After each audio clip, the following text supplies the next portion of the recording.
were a month ago.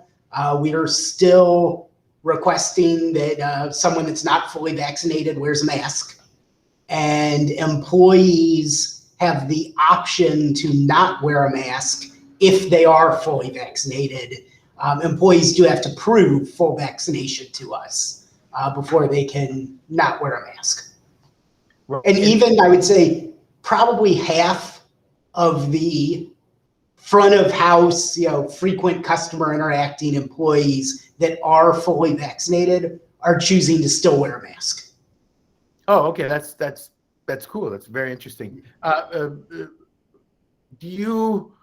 Marc, do you have any concerns about this stuff? And obviously you guys are ready for anything, right? Of course we have concerns. The biggest concern would be that it becomes another true pandemic level event. But fortunately, I think all of the science is saying that this is a pandemic of the unvaccinated, using that phrase. Right. And that because in Pennsylvania, thankfully, the vaccination, and New Jersey, the two major jurisdictions that our main property draws from, vaccination rates are pretty high. So given that, I do not expect that this will be nearly as bad as what we've been through. I do think there'll be some impact, and I think it'll be an impact on people that have chosen not to get vaccinated, and they are running a risk. But among our employee base and among our customer base, I think vaccination rates are pretty high.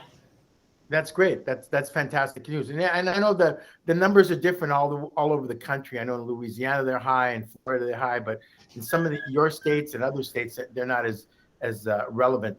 In terms of that whole hiring situation, has you seen any change in that, or is it just the same? Unfortunately, we really haven't yet. We still have plenty of open jobs in all different departments. I mean, we have roles that are tipped roles that probably make close to six figures a year that we're having trouble hiring for. So it's not purely the $15 an hour entry level roles that we're having trouble hiring into. It's pretty across the board. It's getting a little bit better, but not enough yet. We're hoping over the back half of the year that things improve. Marc, do you think this is something that is more of people reassessing how they work and how they live? Is this a result of the pandemic and people staying home for like a year and figuring out how to live off one income? I read an article recently that 30% of the service industry has left the service industry. Yeah. So what are your thoughts on that? I think it's a combination of things. And I think it depends on what articles you read. Some will claim that this is purely a result of the increased unemployment benefits, and quote stories from various different destination resort jurisdictions when the benefits have gone away. All of a sudden, all the open jobs are filling up instantly. So whether that's true or not, who knows? I think that plays some role, yes, but I don't think that's the only answer. There was a piece of research done here in the Philadelphia area that the Inquirer, the major newspaper here, did a study and a research poll, and then printed a long sort of multi-page weekend article that focused in on hospitality and restaurants, and said that the major reason that people were not going back was not pay and was not extended benefits. It was lifestyle reevaluation. It was stability of hours worked. It was culture they were working in. It was things like that I think it's going to become more and more important that a place is a good place to work. And I think over time, whereas right now all of hospitality is suffering, I think over time, the hospitality places that are good places to work, that treat employees well and have a good culture, will have less of an issue than some of the places that may not have such a great culture. Yeah, I completely agree. I think that everybody's sort of reassessing their approach to the workforce. Yep, and you're seeing things, and this is restaurant specific, and I don't know if it's happening all over, but there's been some big news in Philadelphia of some major restaurant groups that are starting to institute things like they're closing their restaurant for a week or 10 days in the summer to give the entire staff a vacation. And, something that really was never happening before, and vacation was tough to come by in peak periods. And now restaurants are just saying, I need to keep my staff. I need to be a good workplace, as opposed to trying to manage through giving everyone vacation at different times. We're just going to schedule to be closed for 10 days and everyone is able to take vacation. So I think innovative solutions like that are going to need to happen. Now, of course, in the casino world, you're never going to see a casino say, hey, we're just going to close for 10 days.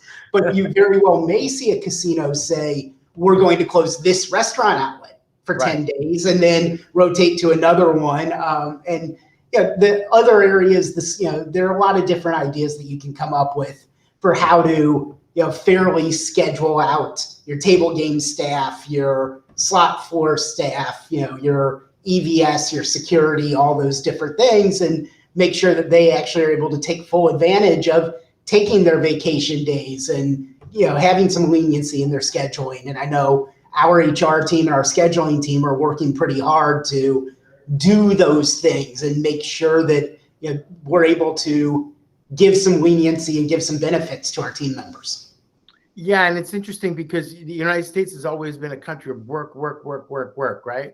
We've always been pressed for time. We're always working, fast food, all that stuff. And, I'm Italian and I think you're of German heritage, right? Mm-hmm. And we all know that in the European countries, the month of August, everybody's at the beach.